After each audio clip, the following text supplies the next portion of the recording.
the band first formed, was that 4 years ago? 4 years ago? From the ashes of many another band that never actually got anywhere. And it was myself who went to school with David, and I was previously in a band with Matthew, our other singer and guitarist. And I think it started with a Britpop cover band, but it's changed a wee bit since then, thankfully.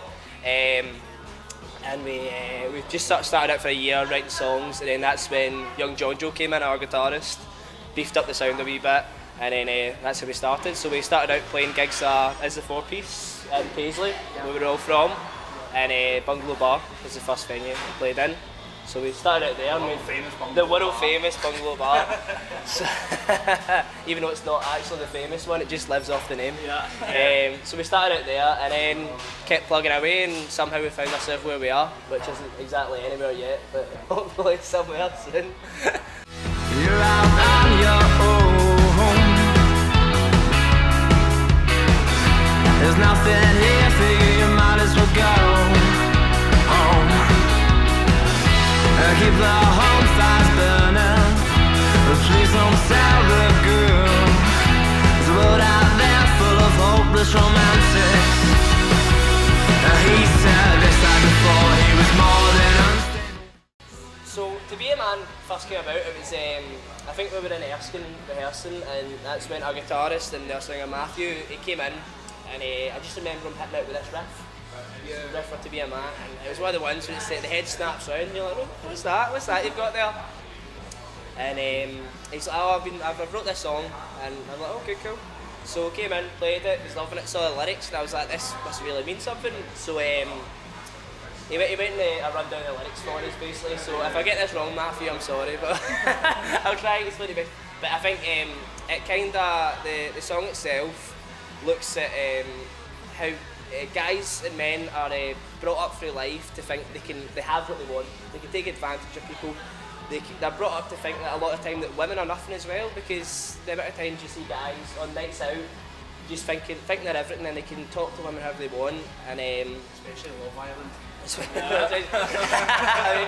But also the song does touch on darker things like sexual assault stuff as well. So even though it is a nice song to listen to, it does have a darker meaning to it, and hopefully it's a meaning that people, when they listen to the song, it comes across to them.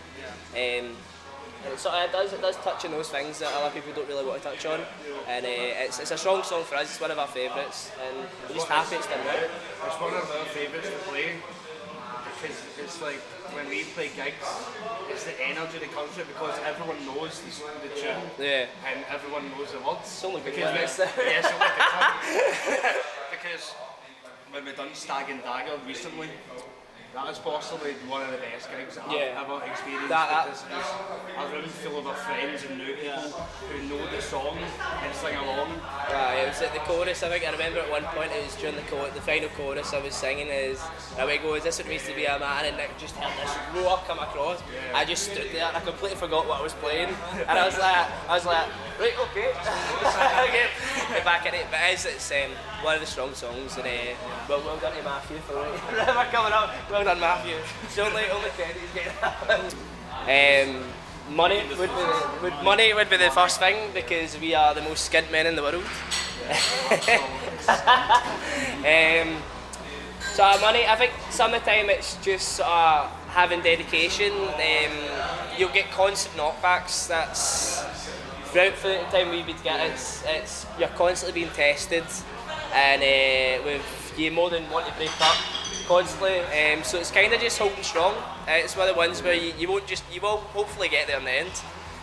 But it's sort of that feeling of not thinking you're going to go anywhere, thinking you're wasting your time, and just try to push through, because at that age we are naive to how it all works. There was a time before being in the band that I was going about gigging down in Glasgow, doing like acoustic shows, but I'd only play cover songs, and at the time I was only like 15, still in school trying to do, so like money was the main problem for me, because sometimes you play gigs and the promoter wouldn't give you anything, because The other thing is ticket splits. Ticket splits. For any young band, There's a multitude of problems against you basically, and you're still skint anyway, so it's still a major problem for us. But those are the two biggest things that we found coming through are the sort of having the money to go and do things, and then having just being strong enough to keep going when you've It's all determination. yeah, basically more than anything else.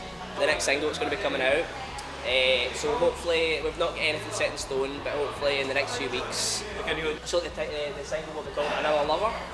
So that's the exclusive. That's the exclusive there. That's the exclusive there. So Another Lover will be called, and we're going to be hopefully stringing a few dates together, a few Scottish dates and a few English dates as well. And then we'll be looking for the start of next year to put together more of a UK tour to coincide with the EP being released as well.